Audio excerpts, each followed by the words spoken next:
Hello and welcome, Lynx here, and we are playing Sakura Alien 2. Somehow still, this is the only channel where you can find it on YouTube. It's crazy. It's really crazy. Usually there would be like quite a few people already being done with the game completely. And here we are on episode 5, I think? Right? Or 6? No, episode 5. And there's still nothing. Crazy. I'm not complaining for. So, you know, we are of course playing Sakura games and older games. So if you are new, subscribe. Anywho, I mean to meet up with Haru on campus the following day. To talk the recent events through with her, but I'm left disappointed. Haru isn't waiting for me outside my apartment as she usually does. In the morning, and though I hang around in the astronomy club during both lunch and the evening, she doesn't put in an appearance. I guess she didn't turn up. I sent her a few text messages, inquiring as to her whereabouts, but I don't even receive any reply from her. I try calling her too, but my call goes similarly unanswered. Left with no alternative and not wanting to barge in on her unannounced, I trudge back to my apartment, none the wiser about how I should proceed. It's strange. I muse as I try to sleep that night, that Haru would refuse to show up on campus, despite our serious discussion the day prior. It's not like Haru to take time off anyway, but it seems especially strange now. She must know that I want to talk to her. What? Okay. I'm not sure what the author meant in this text here right now.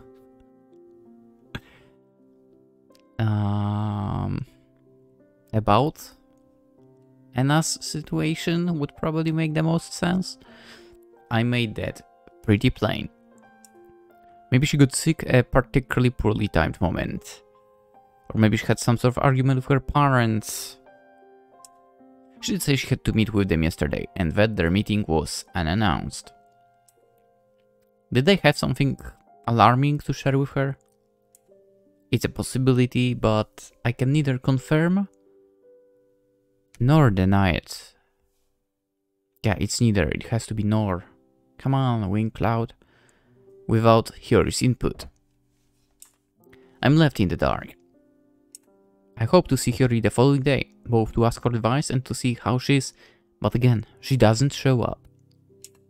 I sent her more texts and tried to call her a few more times, but I'm not met with any success.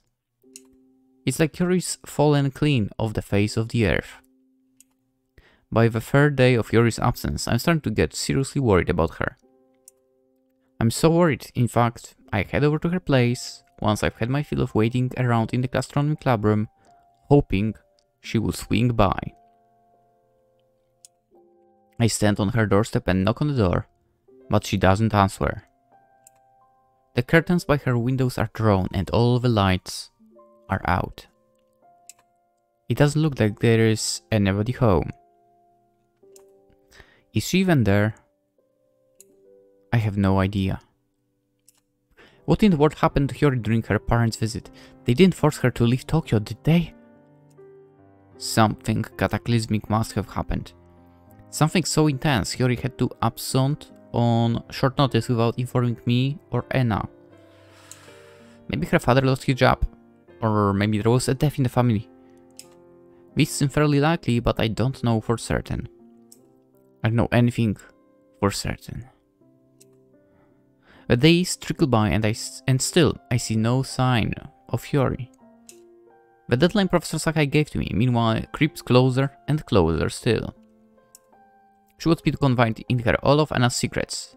If I refuse to comply, she will get me expelled. I'd hope to formulate some plan of attack with Haru, but that's fallen by the wayside. Now I have no idea what to do. I put up a display of bravado and consoling Anna, but it's fast crumbling around me. I don't think I've ever felt more helpless.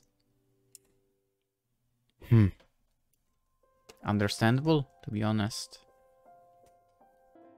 A full week passes before I know it, and still, I've been unable to contact Hiyori. I tried to call her that Monday morning, but my call went unanswered, much like all my other calls throughout the week. In despair, I threw my cell phone upon the towel floor and then groaned. It's no good. What am I going to do now? This is a disaster! I wish I had more time to think this through. I grit my teeth together. I won't do it. But there isn't any time. I've used it all up. And what am I supposed to do? Darling! Anna sidles up to me, her expression anxious.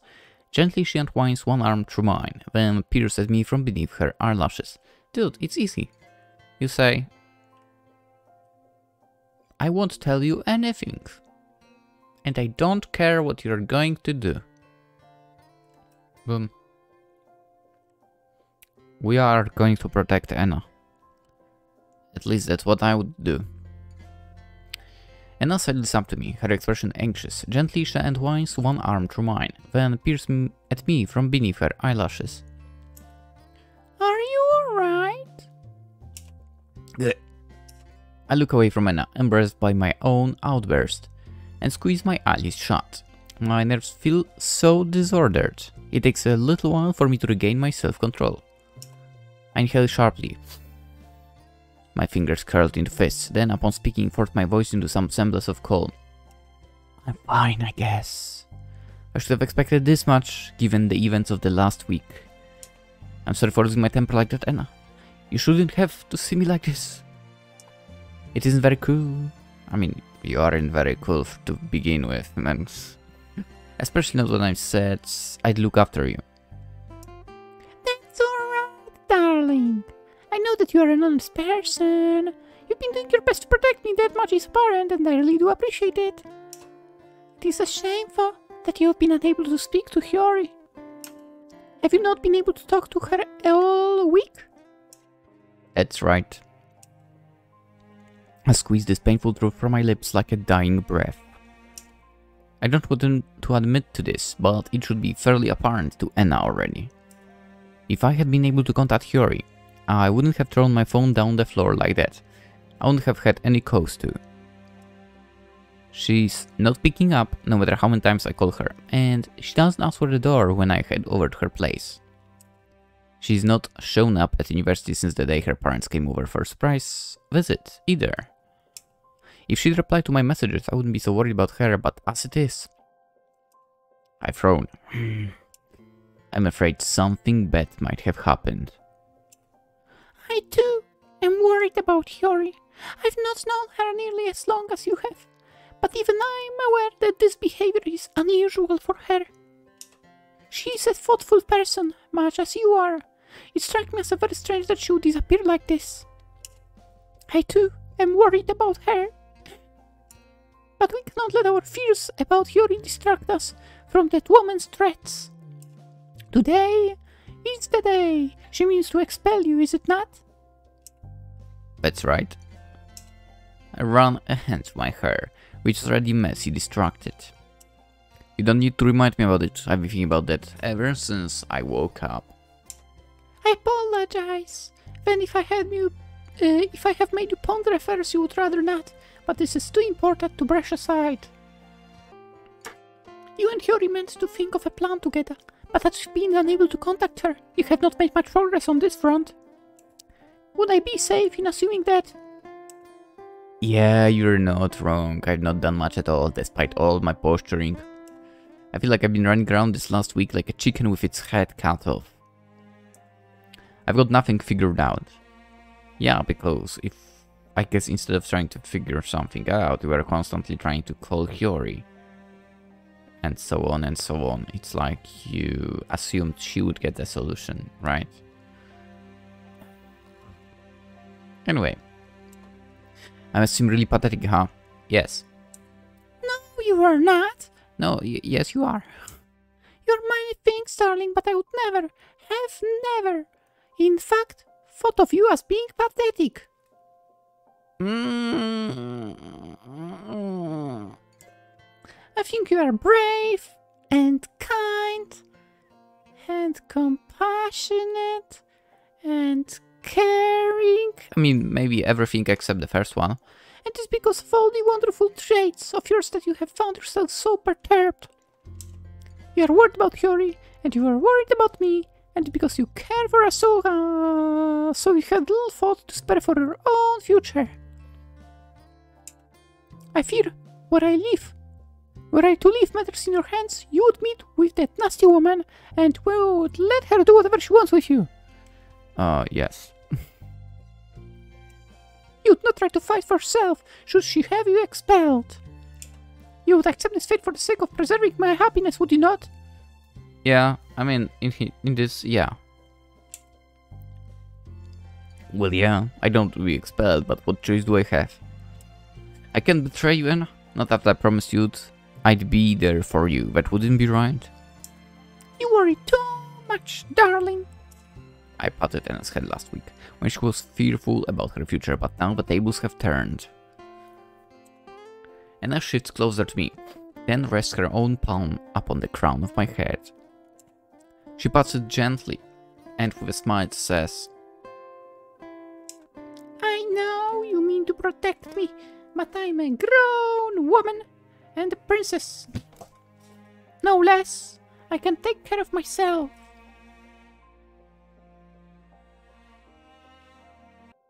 I was willing to stand back and let you think of a plan, if it would allow for both you and to continue your studies and to me to remain upon this planet. But now seems as though this is impossible. I'm not childish enough to cling on to dreams which cannot come to pass, and I'm not cruel enough to let you suffer for my sake. As much as I enjoy living on this planet, it does not seem worthwhile if it would cause you distress. I have thought about this long and hard during last week, and I have decided I cannot let you take a fall for my sake. You are my darling, I adore you, and that means I ought to do my part for once and protect you. Anna. I look at my alien companion, abashed in the face of her self-assured certainty. You don't mean to turn yourself in to Professor Sakai, do you? That is precisely what I will do, if it will allow you to pursue your future dreams unfettered. You always put others first, darling. It is a trait of yours I admire, but it is to your detriment.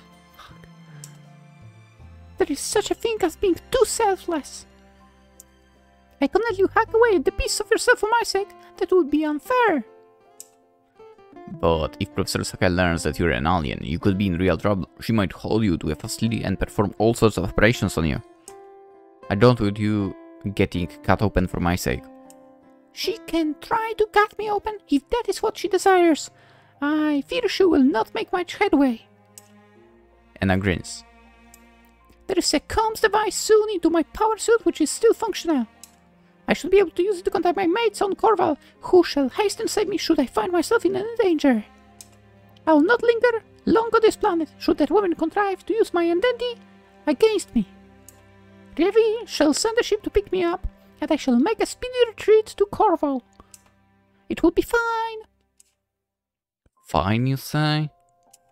I thought, having Anna return to her home planet sounds like a superior fate over being sliced apart in the name of science, I suppose, but I can't say I like that very much either.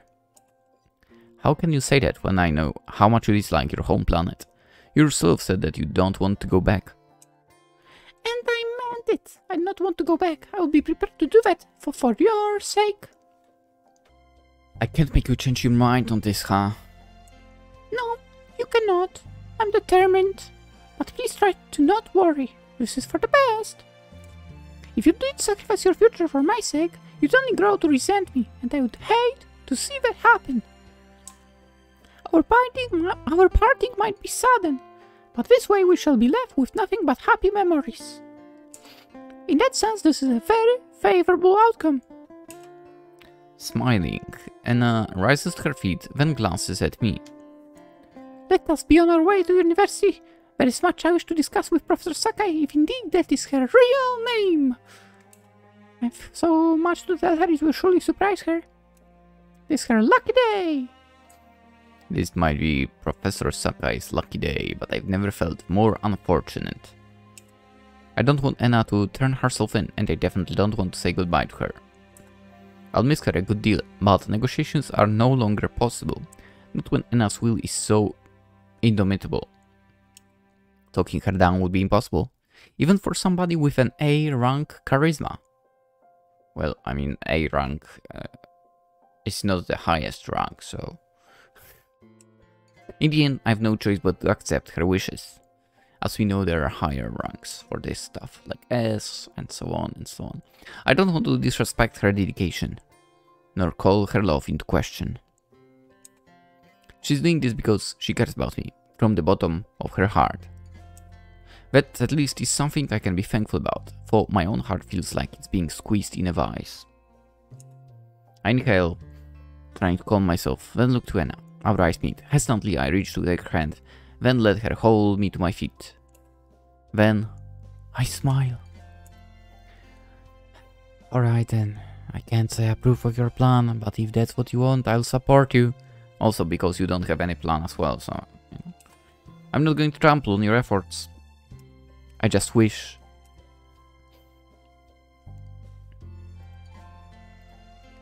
that I could do more to help you. I wish there was more I could have done. I'm sorry for disappointing you, Anna. I really am. I'm not disappointed, darling. You could never do that after all. Anna smiles. I love you more than anything in the universe.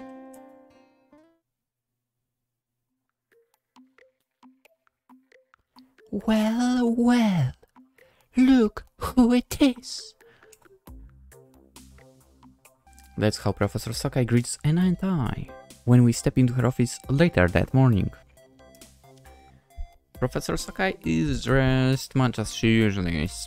So is Anna, in her grey sweater and dark tied skirt. That's of course Professor.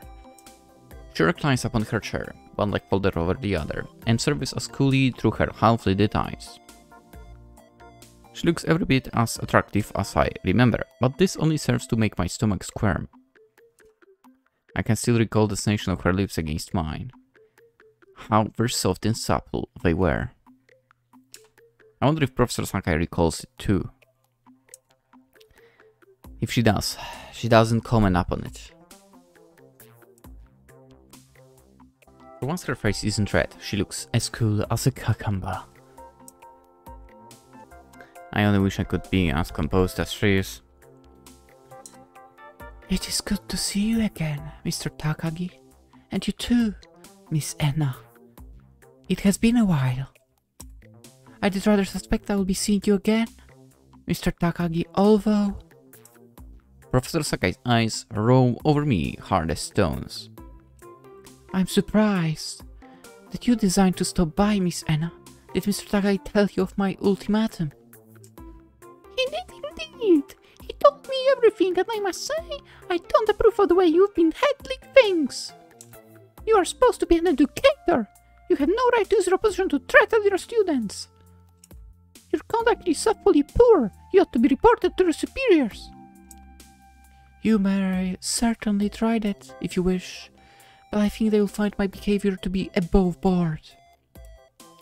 Mr. Takagi here has been letting a third party into the university. Which, again, as I said in the past, is a normal thing for them to get there, really.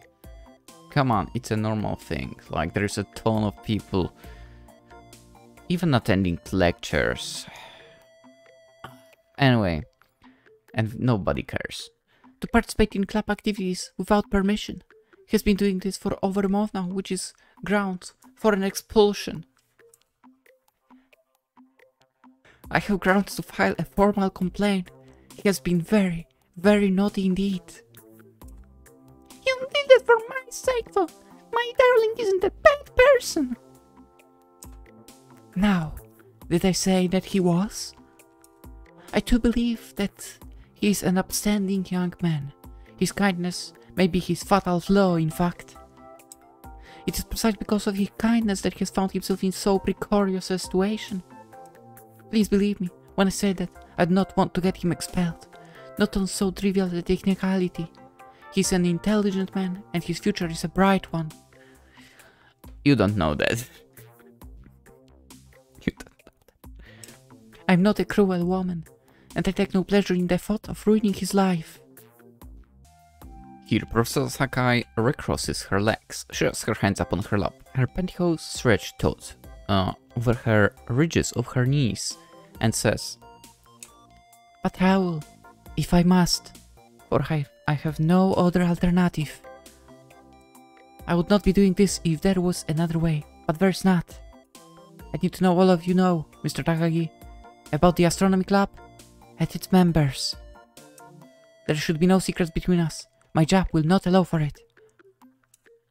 I was sent here to gather information, and that is what I shall do. Now, speak if you do not want to find yourself ejected from this situation. What, sir? What are you hiding from me?" "I'm not..." I begin, for want of anything else to say, but then I interject. She rests one hand on my shoulder, signing for me to be silent, and shakes her head. "I apologize, darling. I know you mean to protect me even now, but I cannot let myself cower behind you. I vowed that I would tell Professor Sakai everything, and that is what I mean to do. It would not do to go back on my word." "Oh." Professor Sakai blinks. "Now this is an interesting development. What are you talking about, Miss Anna?" "I believe you know that already, Professor." Anna spits out Professor Sakai's title with no small amount of vitriol. It's unusual hearing Anna sound so embittered, and takes me by surprise. The Anna I know never loses her temper. Professor Sakai really must grind her gears. Sorry. "I am aware of why you came here. It is plainly apparent. You are not a real professor, though you pretend to be. You were sent here instead to learn the truth behind my identity. My darling has tried to protect me, and so has Yori, but it seems her time has run out. I will not let anybody else suffer for my selfishness. My parents taught me, as a princess, to remain true to my ideals, and that is what I mean to do. I'm going to tell you everything. I am, in fact, an ally." Anna begins, but she's unable to finish. Her words are swallowed by a loud slam, which could have come at a more perfect time. It echoes through Professor Sakai's office, so the professor, Anna, and I would all jump. We look to the doorway from whence this commotion came, and are met with an unexpected sight. "Hold it, Anna! Don't say another word! That isn't why she's here! She isn't after you! It's all about me!" Yori, standing in the entrance of Professor Sakai's office, stooped over. One of her arms is outstretched, her fingers splayed, while her other is clenched at her front. Her face is flushed, presumably from the exertion of running, and her hair looks rumpled. The hem of Yori's coat billows around her skirt, which further adds to the drama of the scene. It looks almost like a shot from a movie. "Yori!" I stare at her, so startled all thoughts about Anna's confession have been driven clean out of my head. This is the first time I've seen Yori in a whole week. I called her dozens and dozens of times, but she never picked up, and she didn't seem to be there when I stopped by her house. I'd lost any hope of seeing her before speaking to Professor Sakai, but I've now been proven wrong. Yori didn't abandon me, she hasn't disappeared. She's here now, and looks like she has something of great import to say. Probably great importance, but... what could it be? I have lots I want to ask Yori. What happened to you? Being chief among them, but for the present all I can manage is confused. What are you talking about? Oh, Haru. Yori's eyes soften when she looks at me. Her chest rises and falls with the effort of inhaling, and her lips curve into a frown. I really have missed you this last week. I'm sorry I disappeared so suddenly. My parents had some pretty shocking news for me, you see, and it took a while to digest it. I'm still not entirely sure what to make of it all, but I knew I couldn't stay holed up in my house. Today is the day Professor Sakai wants you to spill your secret, isn't it? That's right, and I was about to tell her everything. I thought that might happen. A nice way to honest for her own good. I was terrified I would make it here in time, but it looks like I was able to avert the crisis. For barely. What do you mean? There is no reason, you see, for Professor Sakai to ask about Anna. Anna is irrelevant. She isn't the one Professor Sakai wants. What are you talking about? I know this might sound unbelievable, but please listen to me. I promise I'm telling nothing but the truth. You see, the thing is... Hyori stares at Professor Sakai, her expression one of desperation, as she cries. I'm the person you were sent here to find. Haru and Anna both called me Hyori, but that isn't my real name. That was just the name my Earth parents gave me after they adopted me. Huh? Are we going with that again? We know you're a Joestar, yeah, but... The name my real parents gave me is Vespa. And I'm Mira's missing princess. Huh? Huh? Huh? Silence descends following Hyori's incredible, seemingly impossible announcement. I stare at her, slack-jawed, as do Anna and Professor Sakai. I don't think any of us expected this. Hey, there's a lot of like Weird mistakes in the text. In this one. Excuse me, but... Professor Sakai is the first to speak up. She crosses her one slender leg over the other and, with narrowed eyes, says, What exactly are you talking about? It's a bit of a long story. I'm prepared to tell you everything, but could I sit down first? I don't want to launch into a soliloquy while I'm standing in the doorway. Oh, yeah, of course. Do come in. No, sit down. Yeah. Professor Sakai pats a vacant chair by her desk, beside the one upon which I'm sitting. Hyori bows her head in thanks, then enters Professor Sakai's office, closes the door behind her with a tooth and takes a seat, removing her coat and hanging it over the back of the chair. Hyori then adjusts the pleats of her skirt, which are rumpled, and rearranges her hair.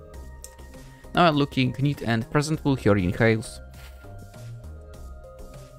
She rests a hand upon her chest, like actresses do while accepting awards on glitzy TV shows. Then she begins. Everything is as I said. I'm an alien princess, and I was born on the planet Mira.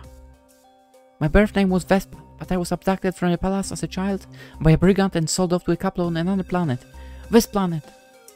My earthling parents are wealthy, so they could afford to pay the extortionate price which was being offered for me.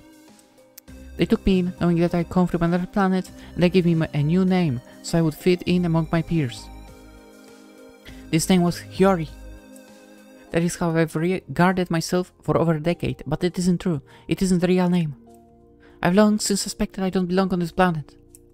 My parents have always told me I'm the most important part of their lives, but they don't own any baby photos of me. They don't own any old baby clothes of mine, or any toys. Dude, it's the same case with me. Am I like a prince of another planet?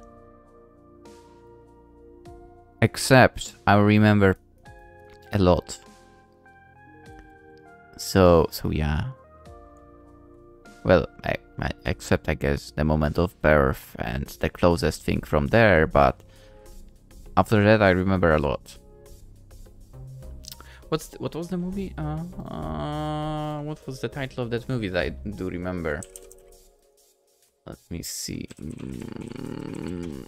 Bruce Willis, Mr. Show Me Your Career. Show me your career. It was Sixth Instinct or something like that? Sixth Sense, okay. Sixth Instinct. What the fuck? Wait, this is not that. Or is it? No, I think... Wait, is it not that? Fifth Element, yeah, that's the thing. Sixth. Dude liked like playing in movies with numbers, I guess. Okay, that was 1998. Alright, so I basically remember when I was small. Yeah, that was still before my great grandfather died. And among grandparents, he was also living in the same house. So I was at the time still sleeping in parents' bedroom. Well, I was 5. And I remember watching that movie from my bed while they fell asleep. By the way, watching this at 5, probably not the greatest idea. But I guess that's why I remember it. That I did watch it at the time. Anywho, let's not get into that, I guess. Because again, I'm like straying from the game. But that being said, yeah, there are no baby clothes of mine or any toys, at least I believe. Anyway. The earliest memories I have with my parents. Here he makes quotation marks with her fingers. Begin when I'm 5 years old. Uh-oh.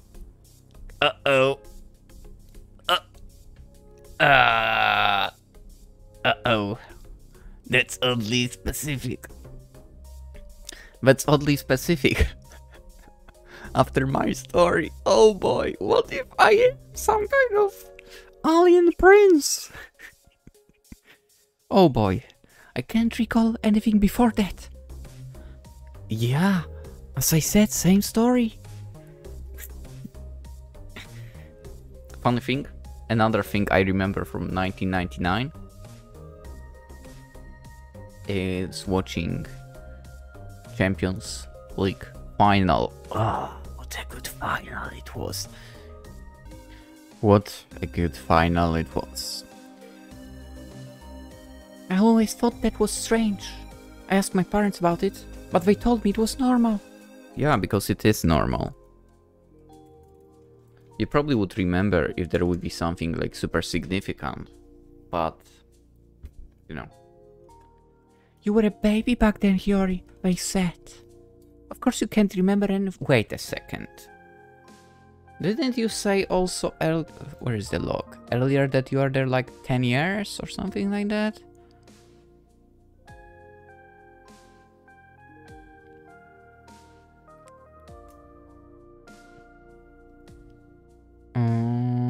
Prince, okay, from the name, Fitmog Pierce, Fury. Okay, for over a decade.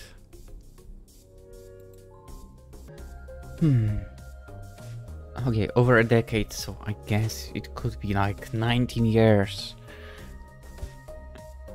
Wait, she's a senior. She might be 20 or whatever. So 15 years. I guess plausible. Anyway, of course you can't remember any of that. Not many people can. As for your art clothes and toys, meanwhile we sold them off. There was no point keeping them around. You're too old to use them now. Yeah, I didn't. I mean, toys, maybe yes. Maybe something that you could keep. But clothes, I probably wouldn't if I had a kid. I asked about the photos too, and they said that their old photo album went missing. Which is possible while moving places. They said I was overthinking matters for a while. I almost believed them. But they couldn't explain away the star-shaped birthmark on my chest. You're a Joestar. They said it didn't mean anything, but I couldn't believe that. It felt too significant.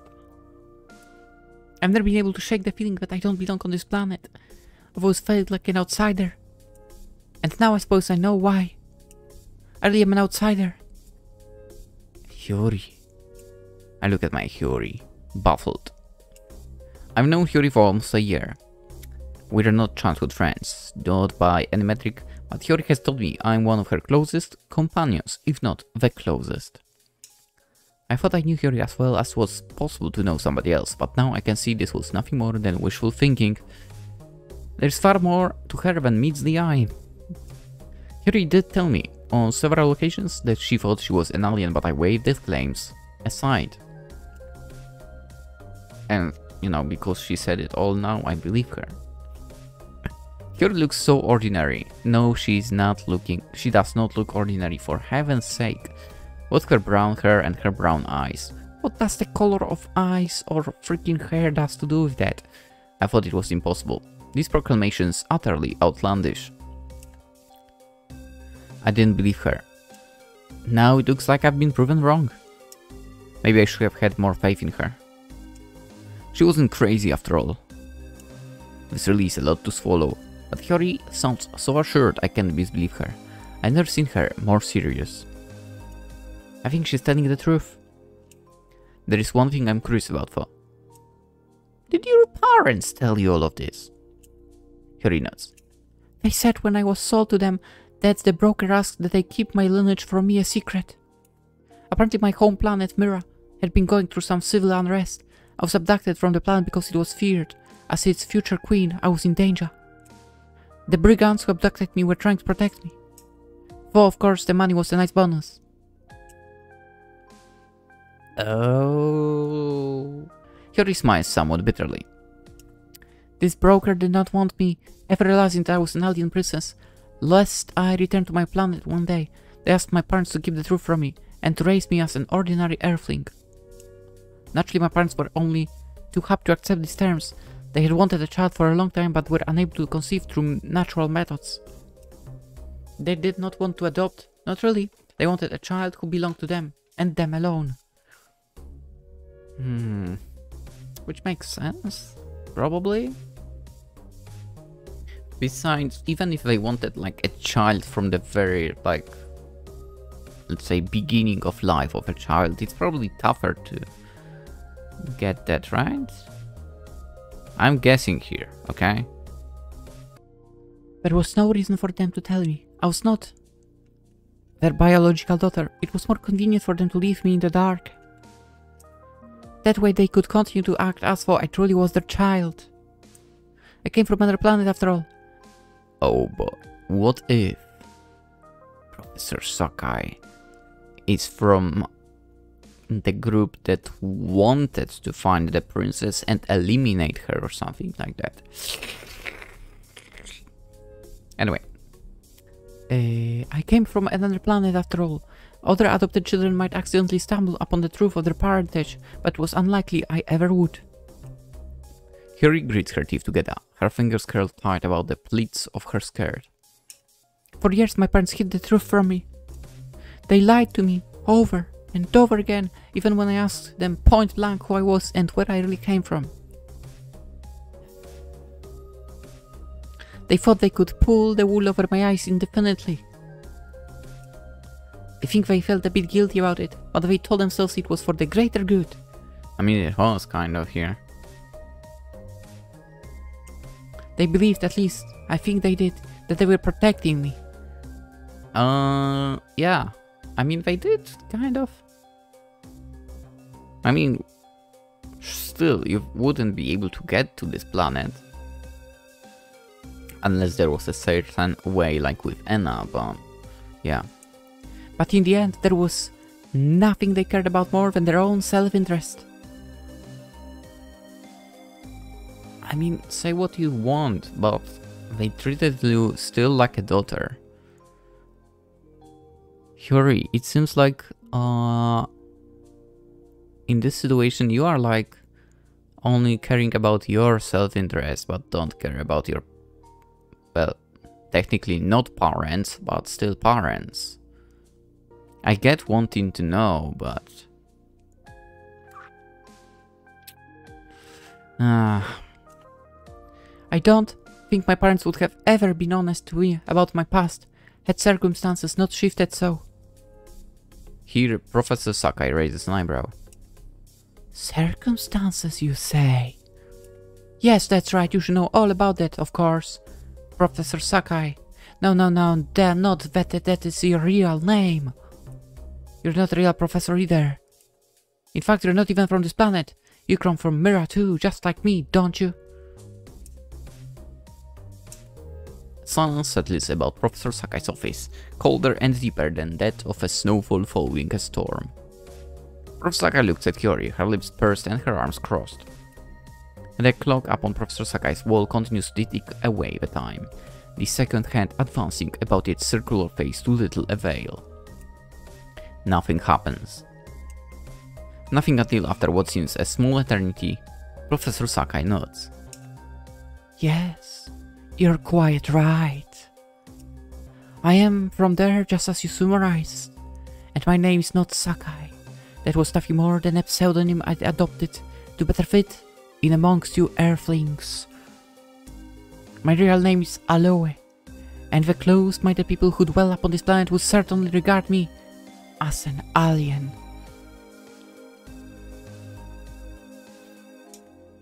I am a member of Mira's Galactic Police Force. I was sent here alongside several other agents of mine to locate the missing Princess Vespa, who was abducted all those years prior. My fellow agents and I've been looking for the princess for over a decade, to little avail. We have canvassed planet after planet, hoping to find some sign of the princess, but alas. Professor No, Aloe sighs.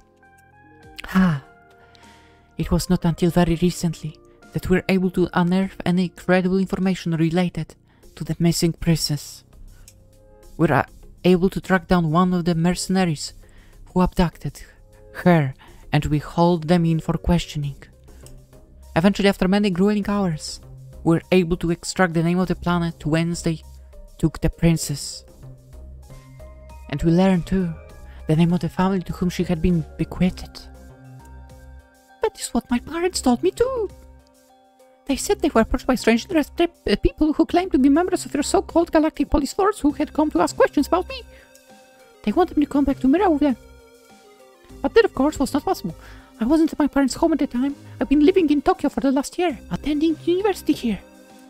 My parents tried to cover for me, despite your incessant questioning, but they eventually let the name of this university slip.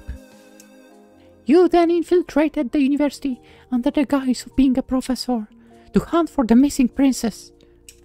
You have been looking for me for weeks, but you were unable to recognize me. It's been over a decade since I was abducted. After all, and I was a small child then. I spent a lot of time on Earth, and it has changed me. I don't look the same as I used to. I'm so different. Not even the most devout royalist would have been able to recognize me. I slipped under your radar, undetected, because of my appearance. I'm so ordinary. Not even my fellow Mirans recognize me as their own. It's a bit depressing, really. But now I know who I really am. I can't continue to live a lie. I'm not Akasaka Hiyori. There never was an Akasaka Hiyori. I am Mirach Princess Vesper Yae Luminosite.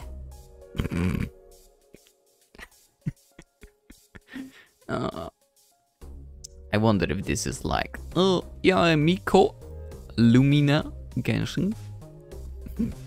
Anyway, I think there might have been something called Vesper in Genshin too, but whatever. My parents, knowing that you were looking for me, told me everything. They confessed, and I can see no reason why they would lie to me. This is who I am. Yori grips the front of her sweater with her right hand, fingers curling against the soft fabric. And I'm the one you've been looking for. I'm the one you want. If you need any further proof, then just look at this. Yori grips the neckline of her sweater in one hand, then pulls it down to reveal her cleavage. Her chest is pushed together, owing to the position of her arms, but this is enough to obfuscate the key point of interest positioned above her right breast. There is the Joestar birthmark. I stared at it, as does Aloe. Goodness me! Aloe exhales, her voice soft with wonder. Must admit, I had some doubts when I heard your story, but now there can be no question of it. You really must be the missing princess. I would recognize that distinctive mark anywhere, birthmark anywhere.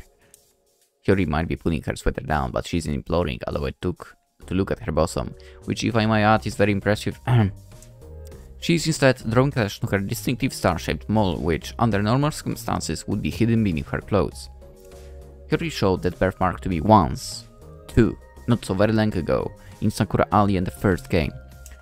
It was because of that mark that Hyori was convinced, from a young age, that she was an extraterrestrial. I knew all the aliens existed by that point, having already met Enna, but I wasn't prepared to count Hyori among their ranks. I didn't think much of her birthmark. I remember telling her as such too.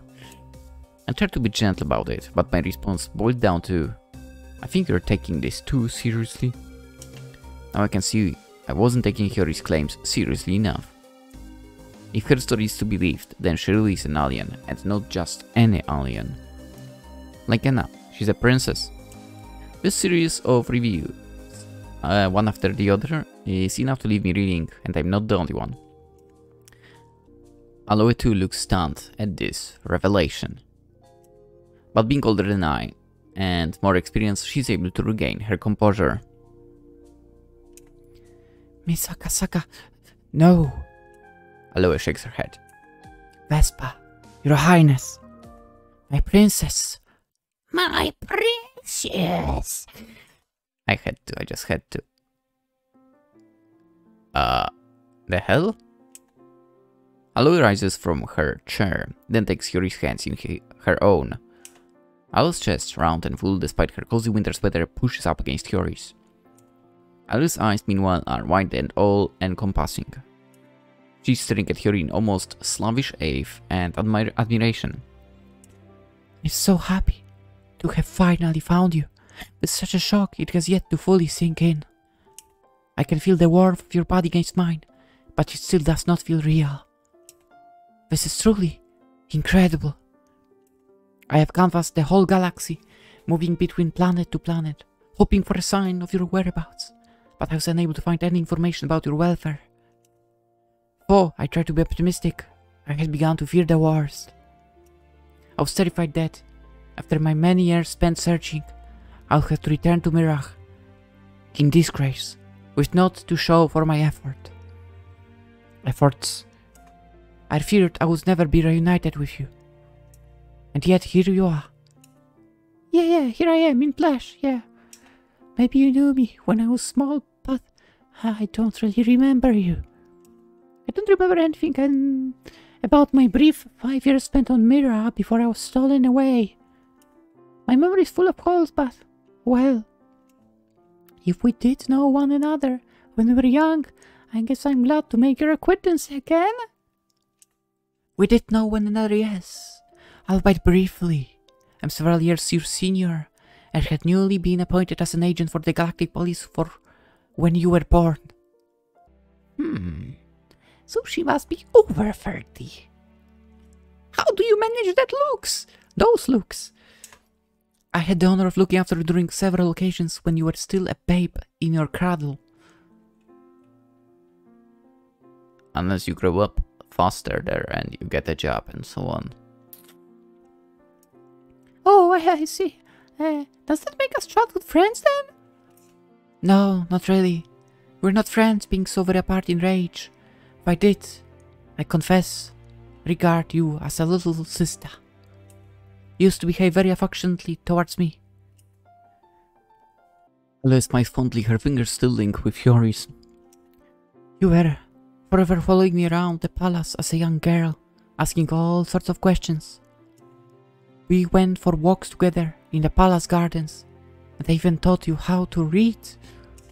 Our days spent together were some of the happiest I have known. I enjoyed my time by your side to the fullest. My princess.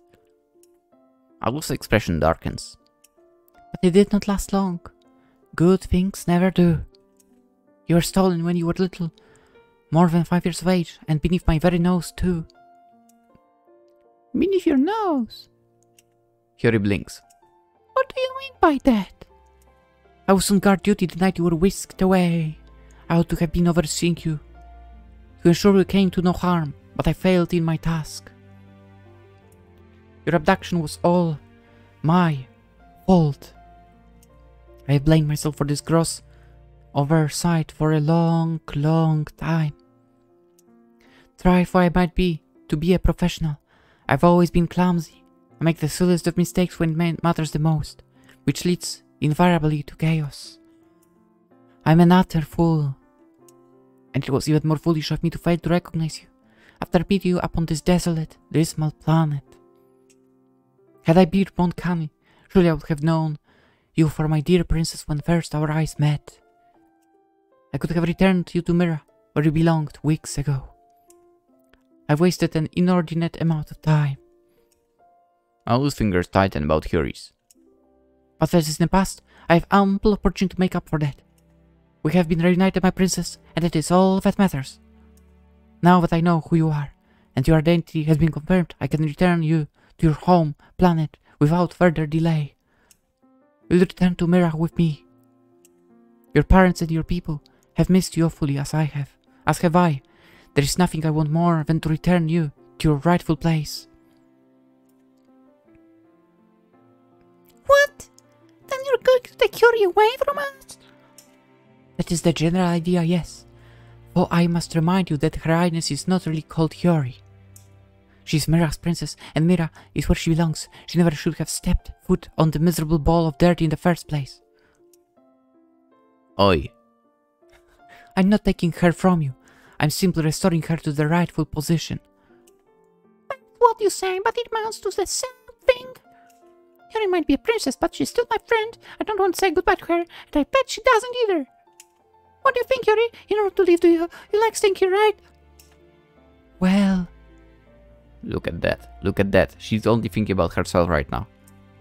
Yuri frowns. Those are some difficult questions. I appreciate that Aloy came here to find me. Really, but I need some time to think about all of this. Okay, fair enough. What is there to think about? You're going to stay here. I'm not sure if I have much of a choice in the matter, really. Aloy wants me to return to Mirach, and she might just have a point. That planet is really my home. My real home. I've not really felt like I belong here, but... Yuri frowns. I've had a lot of fun these last few months. First I met you, and then we became friends. And Haru and I became closer, thanks to your company. You're both precious to me. I know if I left, I'd miss you a lot. Me too. I miss you, Rainy. Same here. I don't want you to go either. Yeah, no, not that you know. And you too, Professor. You're not going anywhere. Anyway, Yuri giggles softly. You're both very sweet and you're fully precious to me too. I think it's inevitable that I'll have to leave this planet, but before that happens, I want to say goodbye to the both of you. I wouldn't feel right if I didn't. Want to give me some time to speak to my friends all the way? There's a lot I need to discuss with them, and I'd rather we be alone. I need a little while to get my bearings. Aloy ponders Yuri's proposal, her arms folded. She taps her fingers against the inside of her forearm in thought. Her lips pursed before coming to an eventual conclusion. Very well then. If that is what you want, Your Highness, I have no choice but to obey. I shall grant you a few hours with your friends, at the very least, to settle your affairs. I really cannot let you remain up. So it's decided, basically. I really cannot let you remain up on this planet for much longer than that. However, I am your humble servant, and I shall follow your orders to an extent. But I cannot let you dodge your responsibilities as Mirach's princess. I would not be a good servant if I enabled you. I understand and I agree with you. I'll not try to run away. She might get kidnapped again. I know now that Mira is where I belong. It's my real home. I have no intention of running. I'm glad to hear that. Though you were not raised as a princess, you have grace and decorum befitting of one. You are most admirable. Now, you may go, but please come to the university's roof at 21 on the dot. I shall meet you there, and together we shall return to Mirach together. I will make certain of that.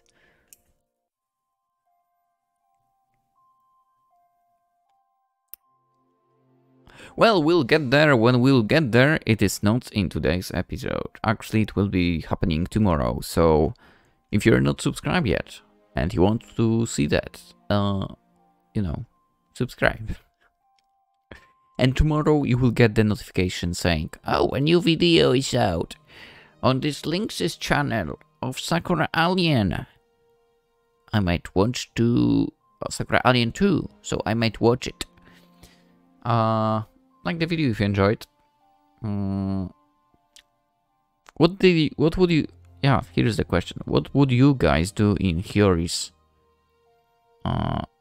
shoes? I feel like maybe if I could still travel between Earth and that planet of hers, you know, kind of freely, I would accept going there. But if it's like you're going there, you're cutting, well, technically 2 contacts. Not really. And also you're cutting yourself out of those not real parents, supposedly, right? Still, I mean, I don't like Hiyori's approach towards her parents here, to be honest. They treated her as a daughter, that's for sure. So yeah, what would you guys do in her shoes? Tell me. I would gladly read about that. What else is there left to do? There's also Twitter, Instagram, if you are into that kind of stuff. And let's end it. Hope you guys have a wonderful, well, weekend. And I'll see you in the next one.